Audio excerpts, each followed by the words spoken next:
1800 के बाद भारत की विकास इतिहास का ऐसा यात्रा दौर वर्तमान तक जब लोगों की देखेंगे आमदनी किस कम तरह से लेकिन अंग्रेजों खुशियां का ज्यादा अत्याचार थी। और धर्म के भारतीयों ने नाम पर उसका लड़ाइयां सामना कम, किया। एकता ज्यादा थी। साधन और सुविधाएं कम, चेहरे पर मुस्कान ज्यादा थी और दिलों में हैवानियत का कोई नामो निशान नहीं था, बल्कि इंसानियत ज्यादा थी। इतिहास के इस दौर में कई सल्तनतें बनी और बिखरी। अंग्रेजों ने भी देश भर में जमकर अपने पैर पसारे।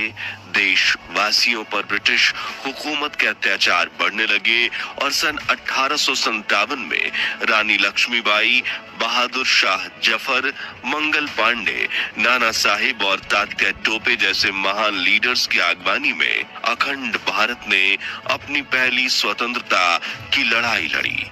लेकिन जहां एक तरफ सत्ता का संघर्ष चल रहा था, वहीं दूसरी तरफ भारत का बड़ा हिस्सा भी साधारण जीवन जी रहा था। अंग्रेजों ने देश के इन गरीबों और किसानों का शोषण करके उनसे सब कुछ छीन लिया, मगर उनकी हिम्मत नहीं छीन पाए। लेकिन क्या आपने कभी सोचा है कि उस दौर में आम भारतीयों का जीवन कैसा था? उनका रहन सहन और पहनावा कैसा होता था?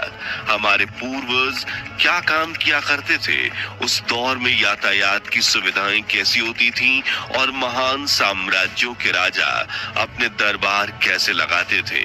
अगर हाँ, तो आज का वीडियो खास आपके लिए है, क्योंकि आज हम आपको इतिहास में 150 से 200 साल पीछे ले जाएंगे और दिखाएंगे उस दौर की कुछ ऐसी दुर्लभ तस्वीरें और वीडियोज जो आपको एक अनोखा अनुभव महसूस कर जरूर लिख दीजिए। व्यवहार, काम धंधा और रहन सहन। आजादी के बाद हम भारतीयों ने टेक्नोलॉजी सेक्टर में खूब प्रगति की है। भारत की आईटी कंपनियां दुनिया चलाती हैं, लेकिन 1800 के आसपास अखंड भारत में टेक्नोलॉजी का नामो निशान नहीं था।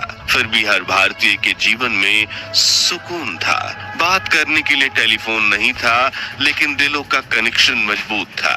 सालों तक रिश्तेदारों से मिलना मुश्किल था, फिर भी अपनों के लिए दिलों में इज्जत और प्यार था। ना तो मुलायम गद्दे और ना ही मोटे कंबल थे, लेकिन लोग फर्श पर भी चैन की नींद सोते थे। उस दौर में खेती ही लोगों की रोजी रोटी थी और भारतीय किसान नील, कपास, अफीम, गेहूं और धान जैसी फसलें उगाते थे। लेकिन अंग्रेज इन फसलों को सस्ते में खरीदकर विदेशी बाजार में महंगे दामों पर बेचते थे। खेती के साथ लोग पशुपालन भी करते थे और जो खेती नहीं कर पाते थे, वे अंग्रेजों की फैक्ट्रियों में काम करते थे। जैसे कि ये दुर्लभ तस्वीरें उन श्रमिकों की है जो ब्रिटिश हुकूमत के इंडिगो यानी नील की खेत और फैक्ट्री में काम करते थे। इस नील का इस्तेमाल कलर डाई बनाने के लिए होता था और गोरों ने इसकी फैक्ट्री की शुरुआत सन 1877 में इलाहाबाद में की थी। यहाँ सबसे पहले लग्गी नाम के इस पहिए वाले साधन की मदद से खेती के लिए जमीन की नाप ली जाती है।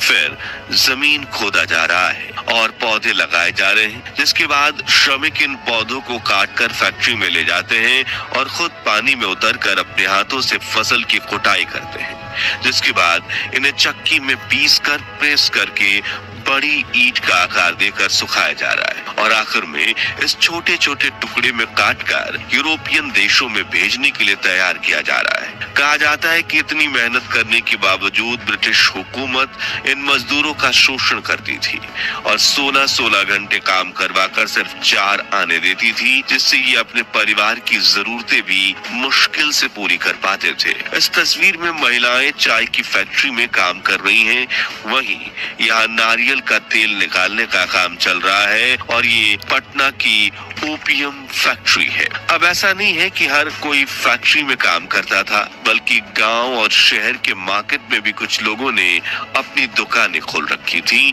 जैसे कि किसी भारतीय की पहचान कही जाने वाली मस्त मसालेदार चाय की उस दौर की टपरी है, जहां चाय बनाने वाले से पीने वाले तक सब जमीन पर बैठकर गप्पे लड़ा रहे हैं।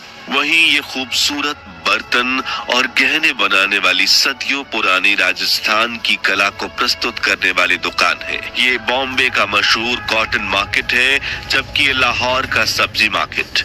और यहाँ धोबी कपड़े धो रहे हैं। ये कलकत्ता में दुकान का रात का नजारा है, जहाँ धीमी रोशनी वाला लालटेन जल रहा है। और ये वहाँ का कोकोनट मार्केट। उस दौर में इन्हीं नारियलों के छिलकों से कुछ इस प्रकार चूड़ियां भी बनाई जाती थी। और स्वादिष्ट नमकीन के दुकान तो तब भी चलते थे। कुछ सपेरे अपने सांप को लेकर कला का प्रदर्शन करते थे, तो कुछ लोग कच्ची सड़कें बनाने का काम किया करते थे। कुछ मछलियां पकड़ते थे, तो कुछ जार आने में मिट्टी का घड़ा बेचकर अपना घर चलाते थे। नाई जमीन पर बैठाकर बिना आईने के ही बाल काटते थे। कुछ महिलाएं चरखा चलाती थीं, तो कुछ चक्की पीसती थी। यातायात मित्रों, सन 1800 के दौर में यातायात के नाम पर देश में सिर्फ बैलगाड़ी, घोड़ा गाड़ी, ऊंट और हाथी हुआ करते थे। लकड़ी और मिट्टी के पहियों से बनी बैलगाड़ी कुछ इस तरह दिखती थी। ऊंट की पीठ पर लोग कुछ इस तरह सवार हो जाते थे, जहां उनकी दोनों तरफ पानी और बाकी सामान ढोने की सुविधा होती थी। कई बार धूप न लगे इसलिए ऊंट की पीठ पर ऐसा टेंट भी बनाया जाता था। और शाही घराने के लोग इस तरह पालकी में सफर किया करते थे, जिसमें 4 से 6 लोग अपने कंधे पर ढोते हुए कई किलोमीटर तक पैदल चलते थे। उस वक्त ऐसे हाथ गाड़ी भी होते थे, जिसे चलाने वाले श्रमिक लोगों को बैठाकर पूरी ताकत से इस गाड़ी को खींचते हुए चलते थे। तपती धूप में बिना चप्पल के, शरीर पर आधे कपड़े ढककर ये सुबह से रात तक इस तरह हाथ गाड़ी खींचता करते थे। वहीं रॉयल फैमिली के नवाब अपने सफर के लिए हाथी का इस्तेमाल करते थे। और आज आम इंसान अपनी 11 नंबर की गाड़ी पकड़कर यानी पैदल चलते हुए भी खुशी से कच्चे रास्ते, कांटेदार जंगल और खड़ी चट्टानों को पार कर लिया करते थे। गुलामी की जंजीरों में जकड़े भारत का दूसरा पहलू यानी शाही घरानों का जीवन। मित्रों, उस दौर में हमारी दुनिया भी कैमरों की तरह ब्लैक एंड व्हाइट हुआ करती थी। उस वक्त फोटोग्राफी के लिए बड़े बड़े कैमरे इस्तेमाल होते थे और एक तस्वीर खींचने में 10 से 15 मिनट लग जाते थे। चूंकि कैमरे महंगे होते थे, इसलिए फोटोग्राफी का शौक सिर्फ ब्रिटिश सरकार या भारतीय रियासतों तक ही सीमित था। और वो अपने शासन काल की यादों को इतिहास के पन्नों में समेटने के लिए कई तस्वीरें खिंचवाया करते थे। जैसे कि ये तस्वीर त्रिपुरा के महाराज वीरचंद्र और उनकी पत्नी मोनो मोहिनी की है, जिसे 1880 में खींचा गया था।